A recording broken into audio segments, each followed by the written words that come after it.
अस्सलाम नाज़रीन, प्रोग्राम खबर से खबर विद नादिया मिर्ज़ा में खुश आमदीद। नाज़रीन, पाकिस्तान एक दफ़ा फिर लहू लहू, बलूचिस्तान एक दफ़ा फिर लहू लहू।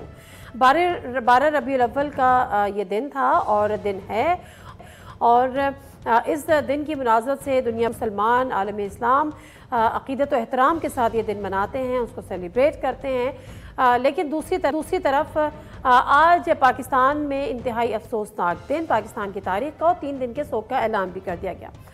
बलूचिस्तान की जो हम बात कर रहे हैं, बलूचिस्तान के डिस्ट्रिक्ट मस्तूंग में और उसके साथ साथ हंगू में, और ख़ासतौर पर मस्तूंग में जो 12 रबीउल अव्वल के जलसे में जो ब्लास्ट हुआ, उसके नतीजे में 50 से ज़्यादा शहादतें हुई, 60 से ज़्यादा लोग उसमें ज़ख्मी हुए। फिर हंगू में हमने देखा कि एक मस्जिद पर हमला होता है और उसके साथ साथ थाने पर होता है, जिसमें 5 के करीब शहादतें होती हैं। फिर जोब के इलाके में जो हमारी लॉ इन्फोर्समेंट एजेंसीज है, उनके ऊपर एक अटैक होता है बॉर्डर पार से, जिसको हम बात करते हैं TTP के लोग, और उसमें हमारे 4 जवानों की शहादतें होती हैं, 3 दहशतगर्द भी उसमें जहन्नुम वासिल होते हैं। अब ये जो दहशतगर्दी की नई लहर है, इस पर किससे आवाज़ उठाएं, किससे सवाल करें, किससे जवाब मांगें, ये एक बड़ी तवील फहरिस्त है जो हमें जवाब मिलता नहीं है। हमें मिलता क्या है कि हम ये करेंगे, हम वो करेंगे, वो ये हो गया, वो हो गया, वही पुरानी बातें, वही स्क्रिप्टेड चीज़, वही सारे डायलॉग्स। वज़ीर दाखिला साहब, निगरां वज़ीर दाखिला साहब, होम मिनिस्टर क्या फरमा रहे थे, ज़रा वो सरफराज बुगटी साहब, छोटा सा क्लिप है, पहले वो देखते हैं। मस्जिदों के अंदर और इस्लाम के नाम पर ये खवारजी जो हैं वो आकर हम पर हमलावर होते हैं, ये इंतहाई अफसोसनाक और इंतहाई काबिल मज़म्मत अमल है। हम इनको इनके बिलों से ढूंढेंगे, इनके फैसिलिटेटर्स को ढूंढेंगे, जो जहाँ से इनको भेजा जा रहा है, जहाँ से इनको ट्रेन किया जा रहा है, उन पर स्ट्राइक करेंगे और एक एक को चुन चुन के इस मुकद्दस खून का जो है वो बदला लिया जाएगा। माजरत के साथ सरफराज बुगटी साहब, लेकिन बिलों में ढूंढेंगे, ये तो बिलों में मौजूद हैं, इनके बिल तो पहले से मौजूद हैं, जहाँ से हो रहे हैं वो सब हमें चीज़ें पता हैं। लेकिन ये बात करना कि जी काबिल मुज़म्मत है, फलाएं, ये तो हमने करना है, ये बड़े स्टेटमेंट्स। और सबसे बड़ी बात, ये जो हमारे निगरां वज़ीर आज़म है, ऑल्दो कि ठीक है उनका काम जो है वो डे टू डे अफेयर्स, लेकिन बहरहाल मुल्क की अगर ऐसी सूरत हाल हो, 5 दिन का कह के गए थे, 12 दिन लगा दिए, और उस 12 दिन के बाद आज 10, जब सुबह ये वाक़या हुआ खासतौर पर मस्तूंग हमले का, उसके 10 घंटे बाद मुल्क के निगरां वज़ीर आज़म एक ट्वीट करते हैं। वो कहते हैं मस्तूंग और हंगू में दहशतगर्द हमलों ने मुल्क के दीगर इलाकों में होने वाले वाक़यात के ज़ख्म ताज़ा कर दिए हैं। शहीद होने वालों की मग़फ़िरत और ज़ख्मियों की जल्द शफ़ायाबी के लिए दुआगो हैं। आखिरी दहशतगर्दी के खात्मे तक दहशतगर्दी के खिलाफ हमारी जंग जारी रहेगी। अब हमारा ख्याल है कि बयान बदल लेने चाहिए। काबिल मुज़म्मत है, इजाज़त नहीं देंगे, इनको कहीं नहीं छोड़ेंगे, दुश्मन के अज़ाइम जो है वो खाक में मिला देंगे, वगैरह वगैरह वगैरह। लेकिन जानने की कोशिश करते हैं क्या हुआ, कैसे हुआ, प्लस ये कि हमारे साथ जो शख्सियात मौजूद हैं उनसे मैं आपका तारुफ करा देती हूँ। सेनेटर कामरान मुर्तज़ा साहब JUIF के सीनियर रहनुमा हमारे साथ मौजूद हैं। उसके साथ साथ मुजीब अहमद सीनियर जर्नलिस्ट हैं, पॉलिटिकल एनालिस्ट, ब्यूरो चीफ आज न्यूज़ बलूचिस्तान, और ब्रिगेडियर फारूक हमीद साहब सीनियर पॉलिटिकल और डिफेंस एनालिस्ट हैं। बहुत बहुत शुक्रिया आप तीनों शख्सियात का प्रोग्राम में शामिल होने के लिए।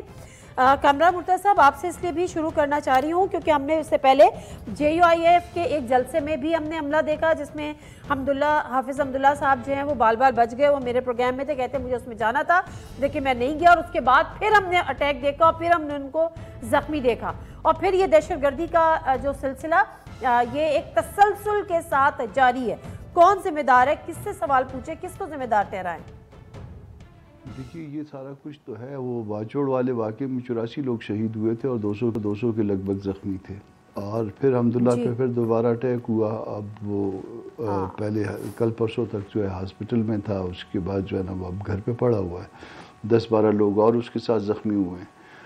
तकरीबन 2 दर्जन लोग, 2 दर्जन हमारे उलमा कराम, ये भी नहीं कि कोई बहुत छोटे दर्जे के, बड़े दर्जे के जो ना वो शहीद किए गए हैं पिछले 1 साल में, और किसी के कानों पे जूं नहीं रेंग रही, इसको बड़ा लाइट लिया जा रहा है। और वो फिर वही उसी तरह के स्टेटमेंट हैं कि उनके साथ आईनी हाथों से जो ना निपटा जाएगा, उनको जो ना उनका पाताल तक पीछा करेंगे। पता नहीं वो पाताल कब आएगी, हम तो ये 76 सालों से सब कुछ यही देख रहे हैं। और इस वक्त बलूचिस्तान में और खैबर पख्तूनख्वा में लोगों की ज़िंदगी अजीरन हुई है। लोग अमन के साथ जो है अपनी ज़िंदगी नहीं गुजार सकते। 2 दिन 3 दिन पहले यहाँ पे एक गाड़ी जो है वो 35 केजी उसमें जो है ये मवाद था, धमाका खेज कोयटा शहर में पकड़ी गई। खुदा न खास्ता वो अगर इस्तेमाल हो जाती तो आप तसव्वुर नहीं कर सकती कि किस तरह से जो है ना वो यहाँ पे तबाही फैलती। और ज़ाहिर है उसके लिए भी जो है ना वो किसी मौके का इंतज़ार होगा, और मौका जो है ईद मिलादुन नबी से इन हालात में जो है वो टारगेट, और ये कोयटा सिटी के लिए था। तो मैं सिर्फ ये दुख का इज़हार कर सकता हूँ, और इसके अलावा तो मैं कुछ नहीं कर सकता हूँ।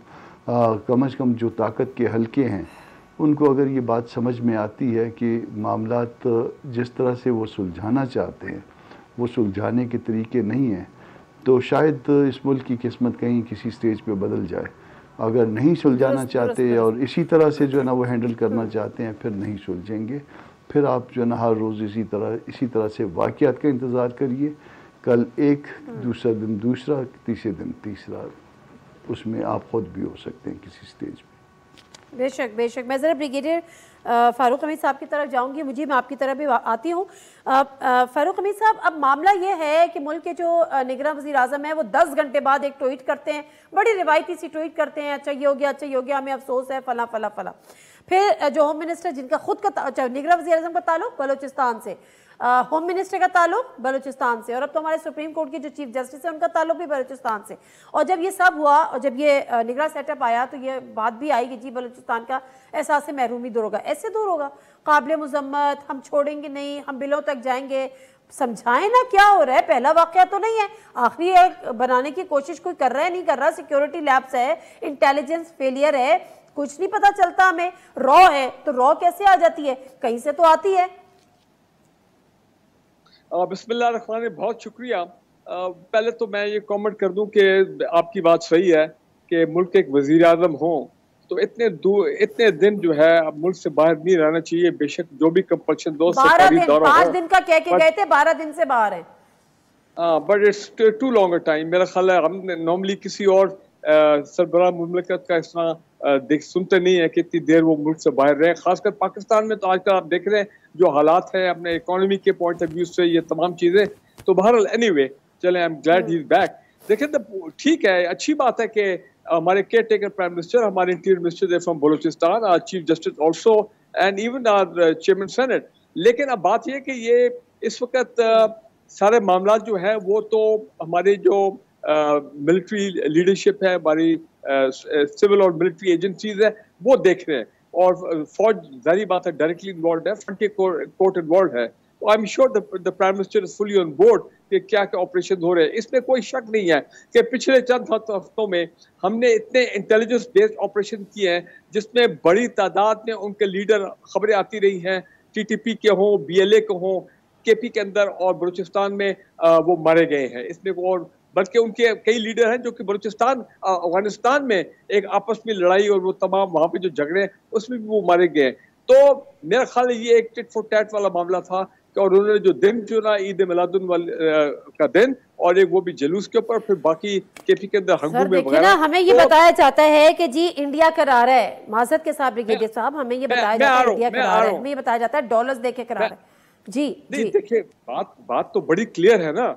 आज तो चले वो खबर भी आ गई कि एक रॉ से एफिलिएटेड एक ट्विटर अकाउंट है, उन्होंने जनाब का DSP फॉर DSP, इसका जो मैं ये समझाऊं कि चंद दिन पहले इंडियन ऑक्युपाइड कश्मीर में वहाँ पे उनका एक बड़ा भरपूर ऑपरेशन हुआ था हमारे कश्मीरी फ्रीडम फाइटर्स का, जिसमें उनके सीनियर इंडियन आर्मी के ऑफिसर भी मारे गए और पुलिस के लोग भी मारे गए ऑफिसर। तो ये गालिब उसका उसके नहीं, मेरी बात सुने, देखिए माय पॉइंट है, हमें कोई शक नहीं है।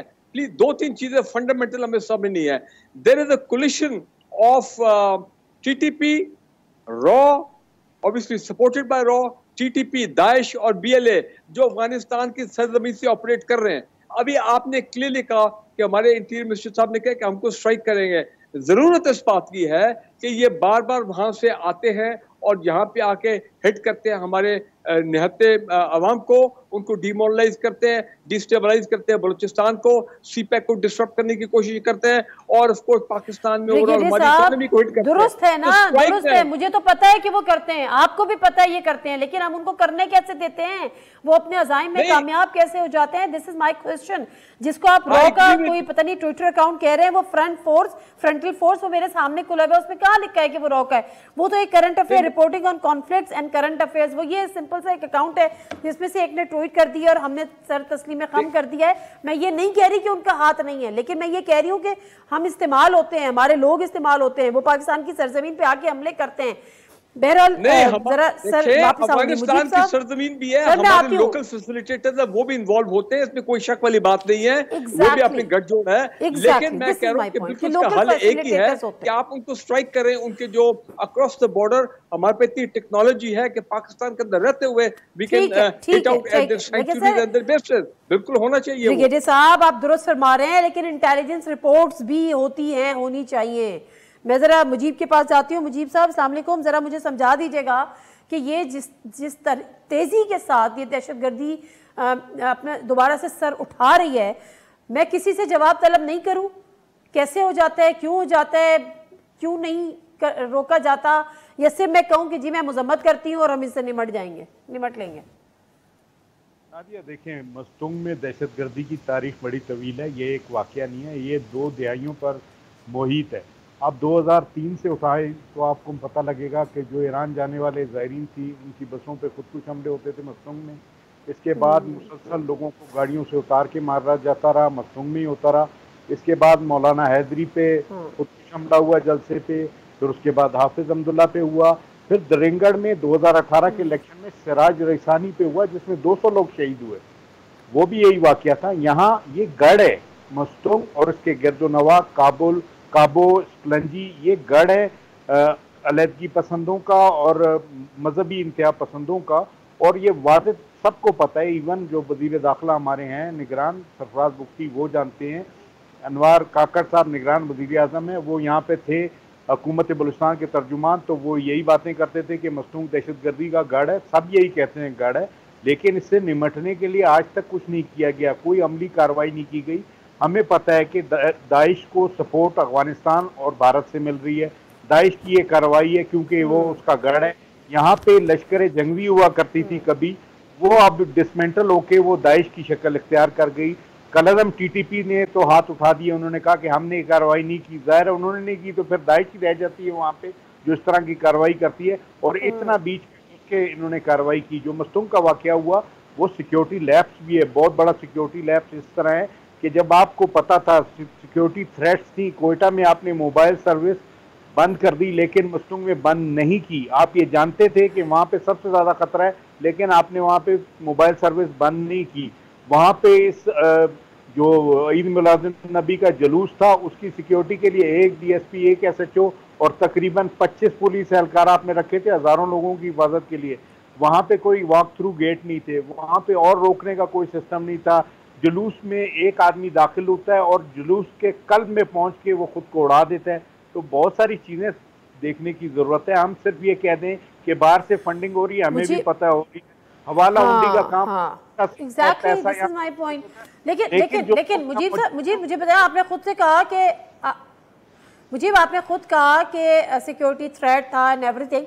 सर इंटेलिजेंस रिपोर्ट्स भी तो आती हैं ना ऐसे मौकों पे, खासतौर पे 12 रबीउल अव्वल का दिन था, इसमें तो एक्स्ट्रा सिक्योरिटी मेजर्स लेने चाहिए थे। जिस तरह से आप कह रहे हैं DSP साहब भी उसमें शहीद हो गए कि 25 लोग आपने हज़ारों लोगों के ऊपर कर दिए। कोई इंटेलिजेंस रिपोर्ट्स वगैरह थी, कोई खदशात थे सिक्योरिटी थ्रेट के? बिल्कुल नादिया, सिक्योरिटी थ्रेट थी।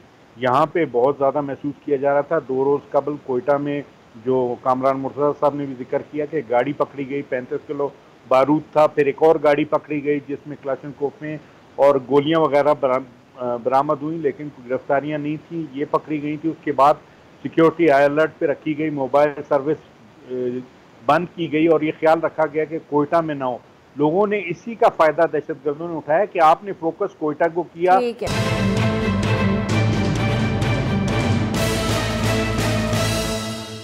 सेनेटर साहब, जिस तरह से मुजीब ने भी बताया, पूरी डिटेल्स हमसे बताई, सिक्योरिटी थ्रेट भी था, इंटेलिजेंस रिपोर्ट्स थी या नहीं थी ये मुझे नहीं पता, बट अगेन मस्तूम जो है वो बड़ा, उसकी एक तवील तारीख उन्होंने बता दी। आप कोयटा में मोबाइल सर्विस बंद कर रहे हैं, आप मस्तूम में नहीं कर रहे हैं, हज़ारों लोगों पे आप 25 लोग तैनात कर रहे हैं, तो ये क्या वजह, क्या समझ में आती है आपको? Security labs, simple.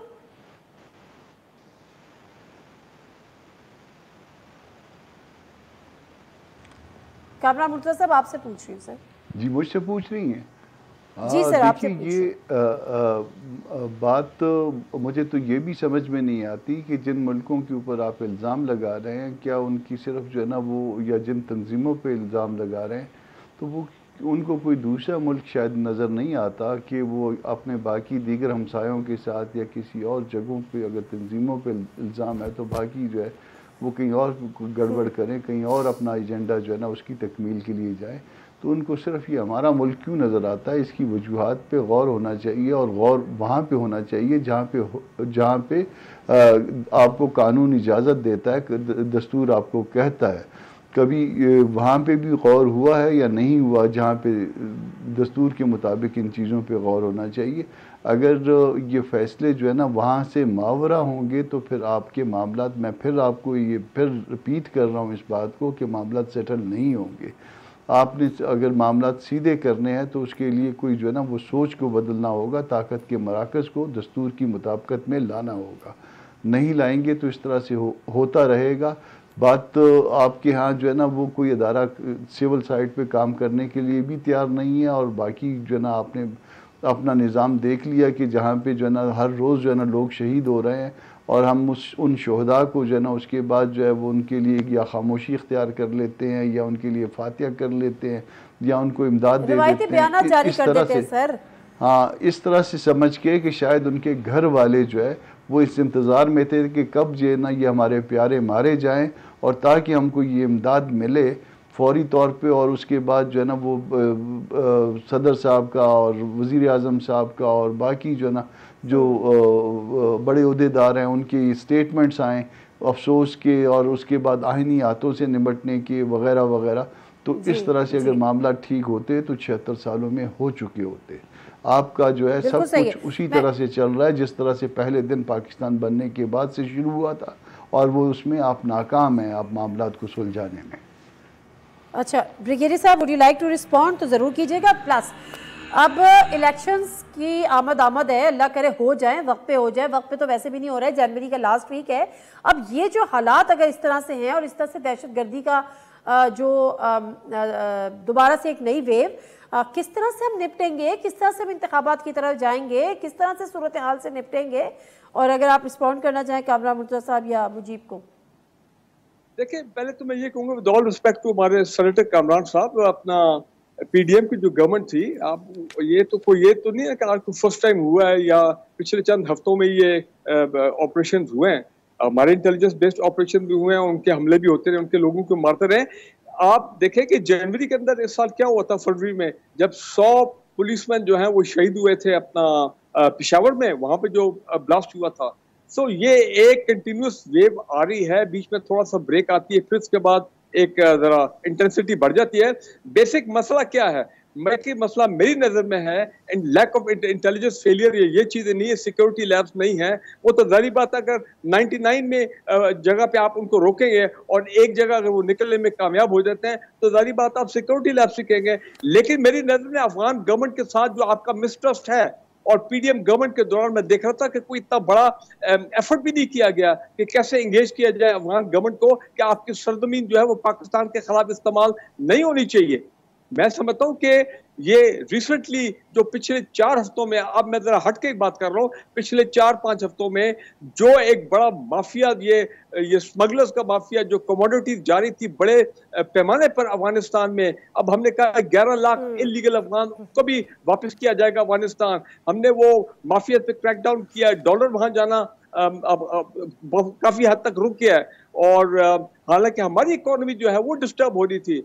तो मेरा ख्याल है इससे ज्यादा कुछ थोड़ी टेंशन भी क्रिएट हो रही है between the Afghan government and Pakistan गो, कि वो भूल रहे हैं। मैं समझता हूँ अफगान गवर्नमेंट और वो लोग वो अपनी जिम्मेदारी नहीं निभा रहे हैं, क्योंकि सरजमीन अभी भी इस्तेमाल हो रही है। वो कि अभी चंद दिन पहले भी फोन देखें, एक मिनट रुके मैं मानता हूं कि 2-3 दफा उन्होंने कहा है कि जी हम वी आर डिटरमिन्ड कि हमारी सरजमीन इस्तेमाल हो, लेकिन नहीं, मेरा ख्याल अफगान गवर्नमेंट जो है वो एहसान फरामोश है। मैं इसमें तो आगे बढ़ जाती हूँ। ठीक है ब्रिगेडियर साहब, I got your point, your point has been established. Let me talk to Mujib Ahmed साहब। मुजीब साहब ये बताएगा कि जिस तरह से ये कहा जा रहा है कि स्मगलिंग हमने रोकथाम के लिए कोशिश की है, डॉलर्स की स्मगलिंग हमने रोकी है, खाद की, तेल की वगैरह वगैरह, और उसके साथ साथ वो तो खैर ईरान से, लेकिन उसके साथ साथ जो अब ये बात भी हो रही है कि जो इलीगल जो अफगानी इस पाकिस्तान में रह रहे हैं उनको भी वापस भेजा जाए, तो क्या ये इन तमाम चीज़ों का रिएक्शन हो सकता है, या आप समझते हैं कि चूंकि गवर्नमेंट ऑफ अफगानिस्तान को उस तरीके से इंगेज नहीं किया गया और उनकी सरजमीन जो है वो पाकिस्तान में दहशतगर्दी के लिए इसलिए इस्तेमाल हो रही है? नादिया देखें, गवर्नमेंट ऑफ बलूचिस्तान TTA की है, और जो TTP है और जो उससे मुल्क उसके ग्रुप्स हैं उन्होंने बैत की हुई है TTA के अमीर की, तो वो उनके मातहत ही हैं। वो अफगान हुकूमत अगर चाहे तो उनको रोकने के लिए वो अमलन इक़दाम कर सकती है, लेकिन मसला ये है कि उनको अपनी ज़्यादा परेशानी है, उनकी सेम यही सूरत का सामना है कि वो अपनी हुकूमत बचा लें। अगर उनको वो फुल फ्लैज TTP के खिलाफ जाते हैं तो उनकी अपनी बका खतरे में पड़ जाएगी, इसलिए वो इतनी ज़्यादा संजीदगी का मुजाहरा नहीं कर रहे। अफगान वज़ीरों को आप देख लें कि अफगान TV चैनल्स पे बैठ के वो पाकिस्तान के निगरान वज़ीर आज़म के बारे में क्या कह रहे हैं। वो ये कहते हैं TV पे बैठ के कि एक ऐसा निगरान वज़ीर आज़म है पाकिस्तान का जो 15 साल लंदन में मुकीम रहा और वो अफगान नेशनल के तौर पे वहाँ पे पनाह लिए बैठा रहा। तो ये बातें भी वो करते हैं और मिसट्रस्ट बहुत ज़्यादा है, जो ब्रिगेडियर साहब ने कहा कि मसला ये है। अफगान नेशनल के तौर पे पनाह लिए बैठा रहा लंदन में?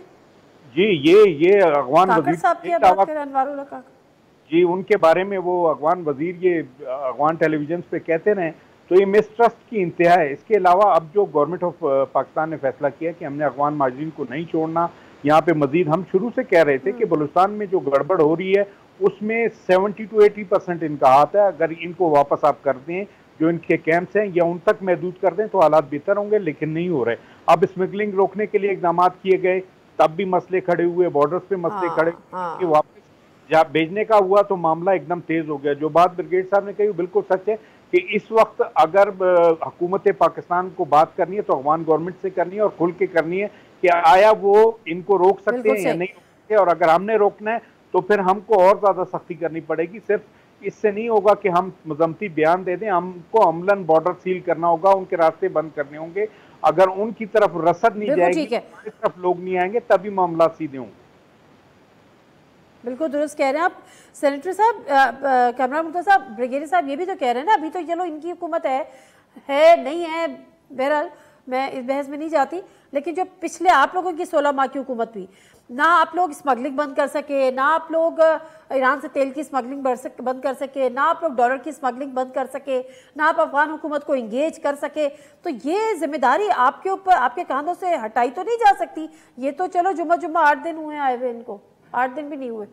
ब्रिगेडियर साहब इस तरह से डिफेंड कर रहे थे जैसे मैं एक पॉलिटिकल पार्टी को डिफेंड करता हूँ, तो ठीक है, वो जिस तरह से भी डिफेंड करें उनका हक है। ये बल्कि एलिगेशन भी उसी तरह से लगा रहे थे जैसे हम जो है ना अपने से पहले वालों पे लगाते थे। तो ये मेरा ये कहना हरगिज़ नहीं है कि ये आज हो रहा है तो कल हमारे दौर में नहीं होता था, या उससे पहले वाले दौर में नहीं होता था, या उससे पहले वाले दौर में उनको लाके यहाँ पे बसाया नहीं गया था जिन पे आज आप इल्ज़ाम लगा रहे हैं।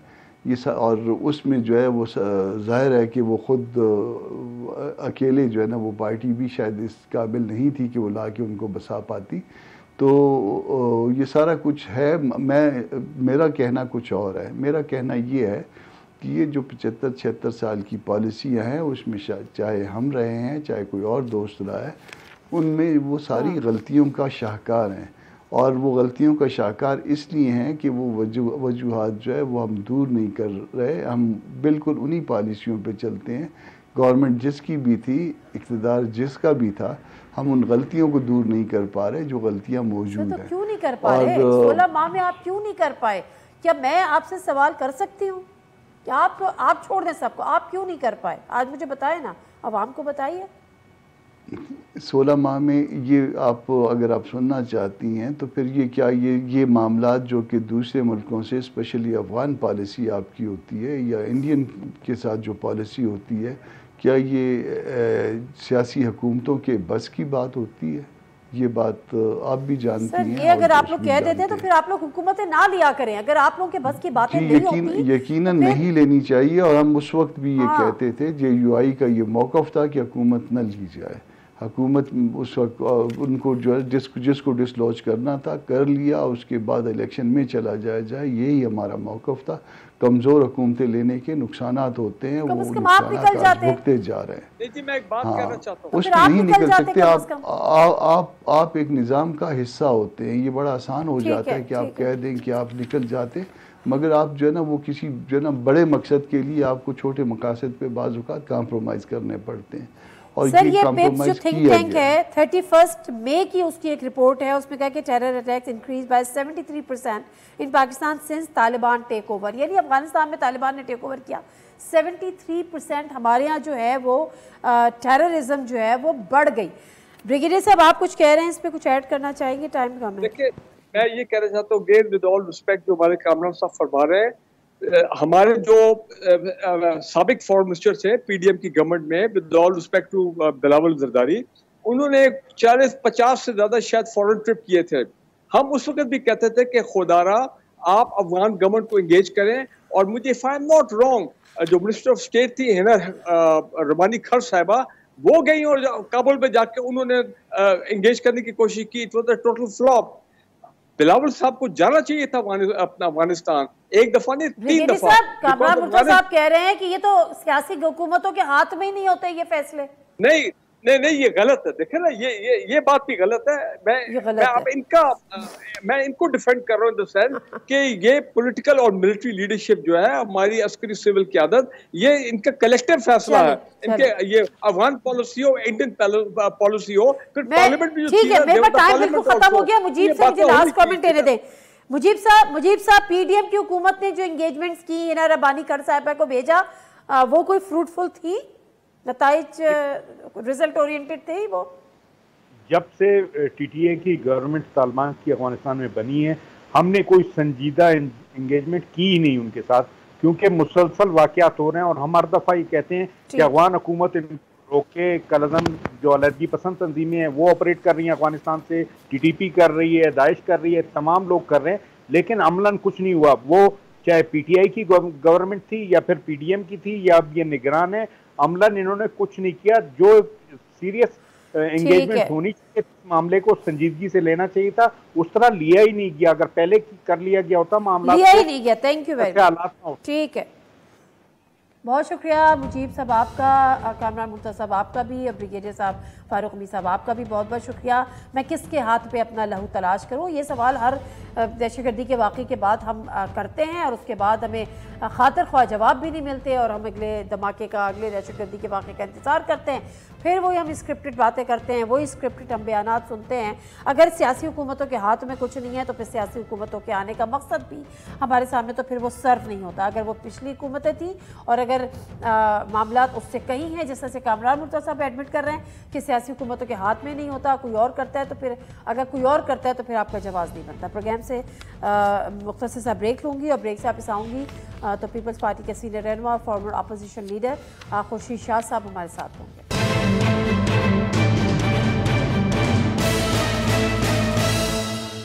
जी नाज़रीन, प्रोग्राम में एक दफ़ा फिर आपको खुशामदीद कहते हैं, और आज अभी सेगमेंट है खुर्शीद शाह साहब हमारे साथ होंगे, फॉर्मर अपोजिशन लीडर। लेकिन उससे पहले 2-3 चीज़ें अहम हैं, वो ये कि पीपल्स पार्टी की बड़ी रिजर्वेशन थी कुछ चीज़ों को लेकर। आज साबिक़ वज़ीर आज़म यूसुफ रज़ा गिलानी साहब भी एक मीडिया टॉक कर रहे थे, एक छोटा सा क्लिप है, वो देखते हैं, आप फिर आगे बढ़ते हैं।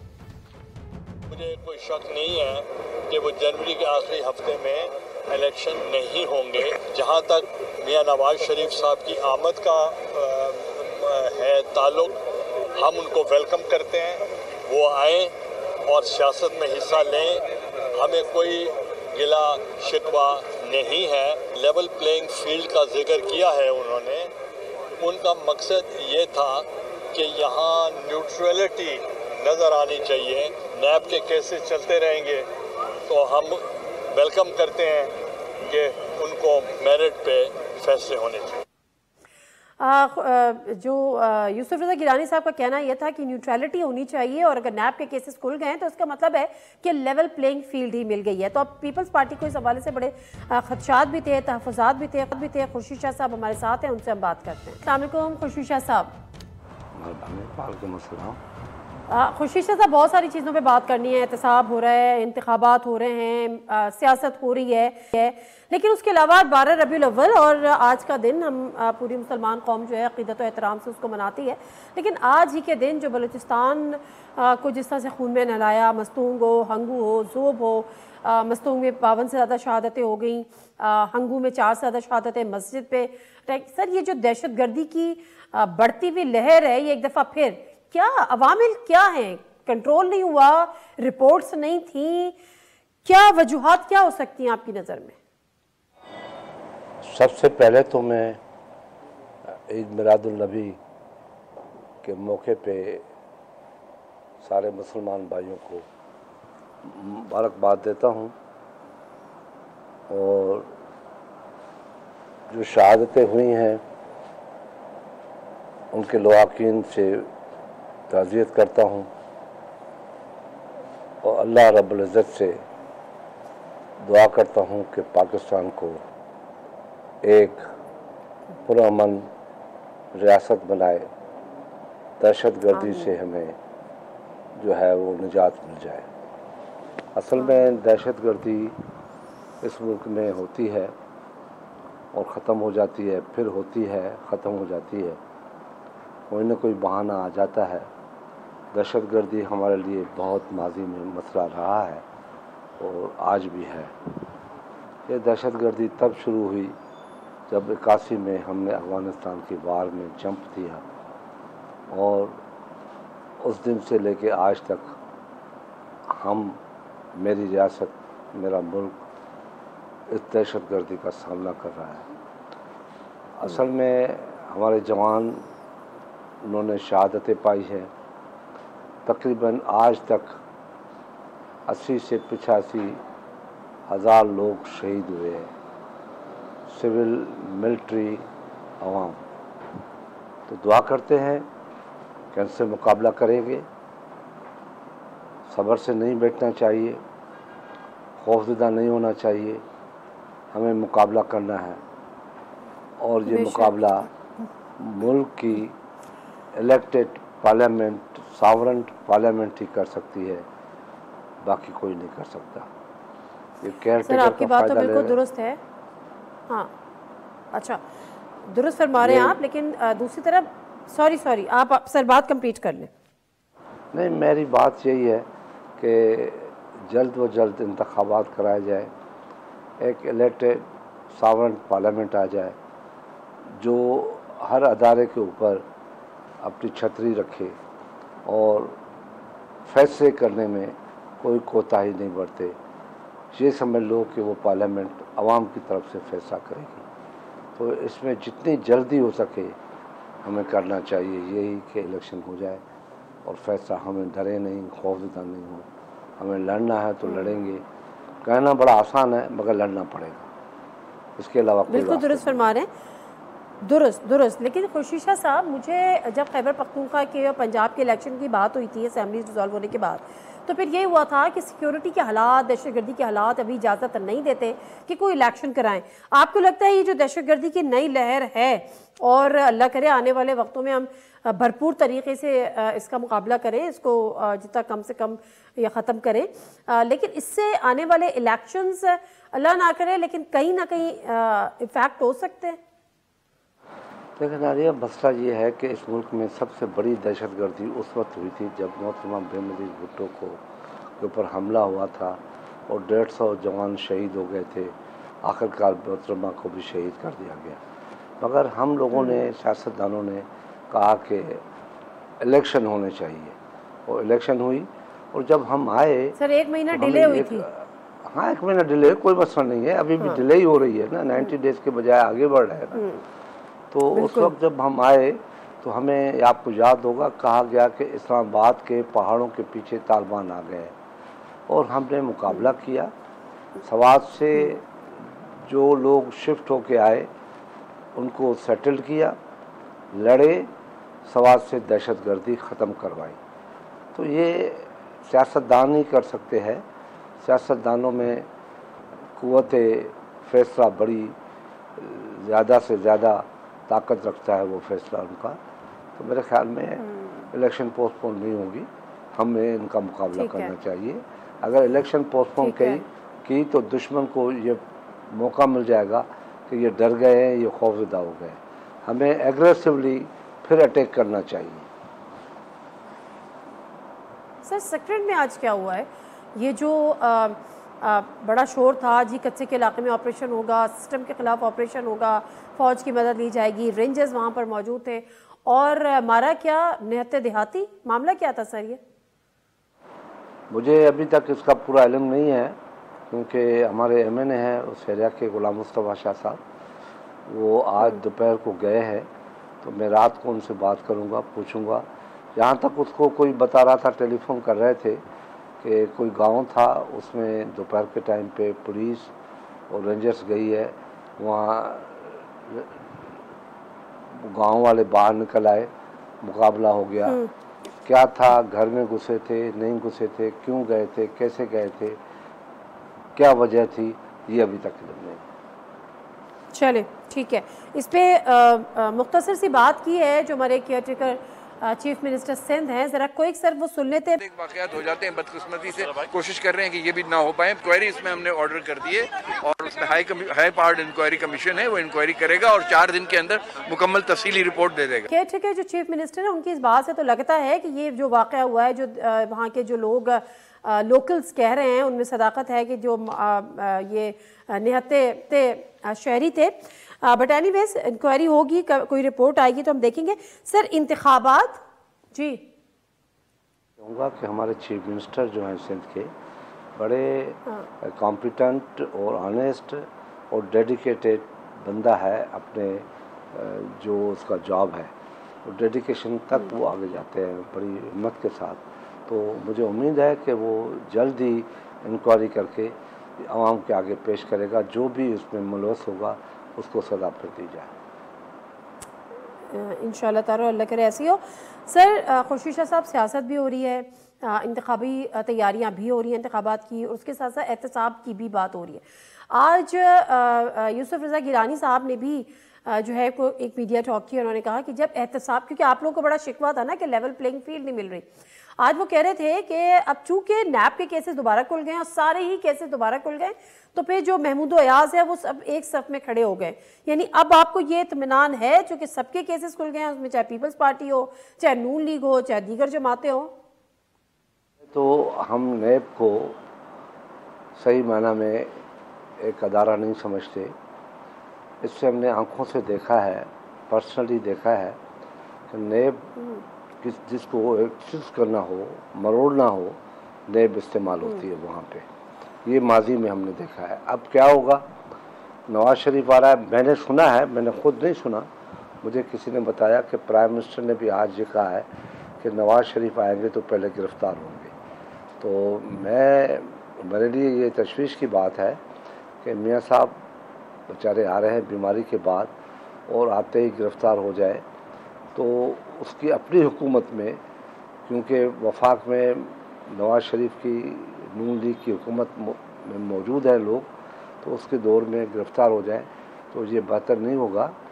फैसला करना चाहिए, उनको मौका देना चाहिए कि कोर्ट में जाए और बेल के लिए अप्लाई करे, और बेल मिल जाए तो फिर वो पाकिस्तान आए। वैसे पाकिस्तान आएगा तो मैं समझता हूँ उसके लिए बेहतर नहीं होगा, और हुकूमत के लिए भी बहुत बड़ा इम्तहान होगा कि क्या फ़ैसला करती है। एक सज़ा याफ्ता, झूठ सच जो भी है, वो मुल्ज़िम है, वो जब पाकिस्तान आता है तो उसको। सर वो माजरत शाह साहब, वो मुल्ज़िम नहीं है, वो मुजरिम है, और वो अब तो हाँ, अभी I am sorry, I am very sorry कि मुजरिम है। वो मुजरिम को फिर अगेन बेल दिया जाए तो वो आए तो पहले बेल ले ले और उसके बाद जल्द से जुलूस शुरू करे। अगर वो वैसे ही आए और गिरफ़्तार हो गए तो जो नून लीग का मॉरल है वो बड़ा डाउन हो जाएगा उसके वर्कर का। और वो अपने वर्कर को, अपनी पार्टी को बड़ा नुकसान पहुंचाएंगे। तो इस वजह से मैं ये कहूँगा कि आने के फैसले पे वो सोचे, तो आए तो डट के आए, और गिरफ्तार होता है तो गिरफ्तार हो जाए और फिर आगे जैसे जुलूस करे। अदरवाइज़ दूसरा ये भी होगा, मैं उनसे बार बार कहता हूँ मियाँ साहब से, कि अपनी पार्टी को केयर टेकर गवर्नमेंट से बाहर निकाल ले। उसकी पार्टी उसमें मौजूद है। जी नाज़रीन, मुख्तसर सा ब्रेक लेते हैं। ब्रेक से वापस आते हैं। खुर्शीद शाह साहब से बात कर रहे थे, वहीं से कंटिन्यू करेंगे।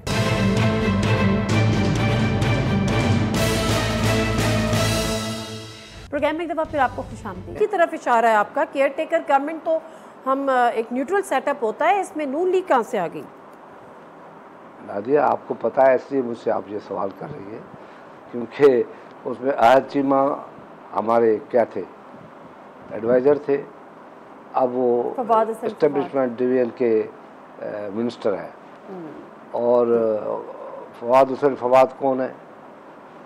शाह साहब जो प्रिंसिपल सेक्रेटरी थे वो कौन है? और प्लानिंग के जो डिप्टी चेयरमैन थे वो कौन है? 7 बंदे मैं आपको गिना दूं कि मुस्लिम लीग नून के हुकूमत में बैठे हैं।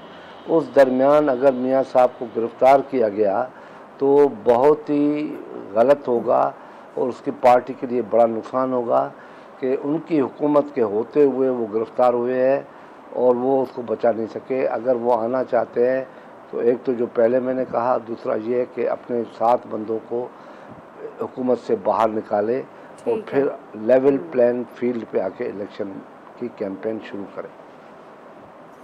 बिल्कुल ठीक है, लेकिन दूसरी तरफ जो है वो डेफिनेटली वहाँ अदालत का ये हुक्म मौजूद है कि जब वो आएंगे तो अदालत में पेश होंगे, उसके बाद ही फैसला होगा कि उनको बेल दी जाती है नहीं दी जाती। नैब केसेस के हवाले से था कि जी अब उनको ये केसेस उन पर ख़त्म हो जाएंगे, लेकिन ज़ाहिर केसेस भी दोबारा खुले हैं। नैब कोर्ट का एक था कि जी उन्होंने आना है तो वो अभी भी मुजरिम है, जेल जाना है। बट एनीवेज लेट्स सी कि व्हाट हैपेंस। बट सर, वो आएंगे किस बयानी के साथ? कभी वो मुफाहमत की बात करते हैं, फिर वो मुज़ाहमत की बात करते हैं, कभी मट्टी पाव की बात करते हैं, कभी एहतिसाब की बात करते हैं। देखें, ये वो जज नहीं है गुड टू सी यू, वो जज नहीं है कि मियाँ साहब एयरपोर्ट से उतरे, कोर्ट आए और उसी वक्त उसको बेल दे दिया। हम लोगों ने जुल्फ़िकार अली भुट्टो की शहादत का बदला तक नहीं लिया और कहा कि ये फैसला आवाम करेगा और जमहूरियत की सूरत में। मोहतरमा बेनज़ीर भुट्टो कहती थी कि सबसे जो बड़ा इंतकाम है वो मुल्क में जमहूरियत है और जमहूरियत के साथ मिलके इंतकाम लिया जाएगा। तो हम बिलीव करते हैं पार्लियामेंट्री पॉलिटिक्स पे, डेमोक्रेटिक पॉलिटिक्स पे, और वो आप जब हुकूमत में आएंगे कानून और आइन को सामने रखते हुए उनके ऊपर एक्शन ले सकते हैं जमहूरी अंदाज से। अगर आप उस मुल्क में इंतकाम का बयानिया लेके आएंगे जहाँ 2 वक्त की रोटी लोगों को नहीं मिल रही है, जो महंगाई की चक्की में लोग पिस रहे हैं, लोगों की तनख्वाहें पूरी नहीं पड़ रही है, लोग भीख मांगने पे मजबूर हो गए हैं, रोज़गार लोगों को नहीं मिलता, एग्रीकल्चर में मैच नहीं करता एग्रीकल्चर और जो आउटपुट्स है उनकी, तो बहुत से इश्यूज़ हैं इस वक्त जिसको सामने रखते हुए आगे बढ़ना चाहिए। इंतकाम इस इशू को ख़त्म कर देगा। इंतकाम तब लें जब हम खुशहाली ले आएँ और फिर खुशहाल कौम को सामने रखते हुए, हम खुशहाली को सामने रखते हुए उस मुल्क में फिर फैसले करें। वो जो गलत किया गया है, ज़्यादतियाँ की गई हैं, तब किया जाए। मैं तो इस बात का हामी हूँ कि आप ट्रुथ कमीशन बना दें और सब शुरू से लेके आज तक जो जो कुछ जिसने किया है उनको सज़ा दें। इस सूरत में कि भाई ये आप लोगों ने किया, मुल्क को इस शख्स ने तबाह किया, उसका फैसला फिर आवाम करे, न कि हम उनको लटकाएं। तो ये आवाम को सामने रख दें कि इस लोगों ने आप किया, इसको फिर बात को खत्म कर दें। शाह जी, आप इसको इंतकाम कह रहे हैं, वो इसको एहतिसाब कह रहे हैं। चले वो करें या ना करें, लेकिन जितना कसूरवार वो जनरल फैज़ और जनरल बाजा को समझते हैं कि पूरा हुकूमत, पूरा सेटअप जो है वो उन्होंने उलट पुलट करके रख दिया, आप भी इतना ही कसूरवार समझते हैं इन किरदारों को? देखें, हम ये बात छोड़ते हैं आने वाली हुकूमत के ऊपर कि वो पार्लियामेंट में बैठ के फैसला करे और फिर हम कसूरवार हैं कि नहीं है आपकी नज़र में? ओपन हम फील्ड दे दे, ओपन ट्रायल करे। ये हमें हक नहीं पहुंचता कि बैठ के अपने अदारों से लड़ाइयाँ करे और कहें कि तुम छोड़ो। फिर तो हमने बेवकूफ़ी की कि ज़िया-उल-हक की फैमिली को छोड़ दिया, हमने बेवकूफ़ी की कि परवेज़ मुशर्रफ को छोड़ दिया। नहीं, पाकिस्तान में आइन है, कानून है और हम आइन के अलमबरदार है, अलमबरदार है। हम इस मुल्क में आइन लेके आए हैं, गैर आइनी क़ुव्वतें यहाँ पे थी, मगर बैठ के हिसाब, मैं कहता हूँ ट्रुथ कमीशन बनाओ और सज़ा ये हो कि कौम के सामने उनके चेहरे वाज़ेह किए जाए कि इन लोगों ने पाकिस्तान के साथ क्या किया और ये जिम्मेदार है। उसके बाद फिर शुरू हो जाए। आप सर, इस मुल्क में उस वक्त तक सियासत मुकम्मल नहीं होती जब तक डील की खबरें सामने नहीं आती। कभी कोई डील, कभी किसी के साथ, कभी किसी के साथ। आजकल फिर एक शोशा है या जो भी आप कहें कि जी पीटीआई के साथ भी कोई पस पर्दा राब्ते हो रहे हैं। मोहम्मद अली दुरानी साहब भी बड़े इस पर एक्टिव हुए हैं, उनकी भी मुलाकातें चल रही हैं। आपके पास ऐसी कोई खबरें हैं, ऐसा कोई अंदेशा, ऐसे कोई मैं नहीं समझता कि खुद अपने पाँव पे कुल्हाड़ा मारे। एक तरफ आप कहते हो कि रियासत के ऊपर हमला हुआ है और अस्करी अदारों के ऊपर हमले हुए हैं, दुश्मन ने भी ऐसा नहीं किया है। फिर आप अगर उनसे डील करते हैं तो फिर आप में उसमें क्या फ़र्क हुआ? जिसने किया है उसको सज़ा मिले और बाकी उनकी पार्टी को हक होना चाहिए, लेवल फील्ड देनी चाहिए, लेवल प्लेइंग फील्ड देनी चाहिए। एक तरफ आप ये कहते हैं, दूसरी तरफ आप पसे पर्दा कुछ लोग शो भी करते हैं, शोबाजी भी करते हैं कि हम देखो। लेकिन आपको लग रहा है कि इन खबरों में या इसमें कोई सदाकत है, कोई राब्ते हो रहे हैं, कोई बर्फ पिघल रही है? मैं जो चीफ है उसको ऐसा नहीं समझता। मैं समझता हूँ कि वो बिल्कुल प्लान सीधा साधा चलेगा। ये सारी प्रोपेगेंडा है, डाउन करना है लोगों को खामोश करने के लिए कि हमारी बात हो रही है। अदरवाइज ऐसी कोई बात मैं महसूस नहीं कर सकता। ठीक है सर, आखिरी सवाल है। नवाज शरीफ साहब वापस आ रहे हैं तो चौथी दफ़ा वज़ीर आज़म बनने के लिए आ रहे हैं, तो इसका मतलब मैं ये समझूं कि बिलावल भुट्टो ज़रदारी साहब जो हैं वो वज़ीर आज़म की रेस से बाहर हो गए। हम आपको वज़ीर आज़म बना के दिखाएंगे पीपल्स पार्टी। बस कब? बिलावल भुट्टो को वज़ीर आज़म बना के दिखाएंगे। कब? जंग 2024 2028 या 2024 में यंग, डेडिकेटेड, पढ़े लिखे, कामयाब फॉरेन मिनिस्टर, उसकी 14 महीने की कारकर्दगी आपको बताएगी कि he know each and everything, he is a better than others, he is a good gentleman, he is a young gentleman, lead the young boys, young gentleman and by and खुशहाल Pakistan. Sir, ये आप बहुत बड़ा दावा कर रहे हैं, बहुत बड़ा दावा कर रहे हैं। आप ये कह रहे हैं कि 2024 के जनवरी के आखिर में जो इलेक्शंस होंगे उसमें आप यानी पीपल्स पार्टी बिलावल भुट्टो ज़रदारी को वज़ीर आज़म बनाकर दिखाएगी, आप ये क्लेम कर रहे हैं? जब वो वज़ीर आज़म बने तब आप मेरी मुरीद नहीं बन जाना। वो तो मैं अभी भी हूँ सर।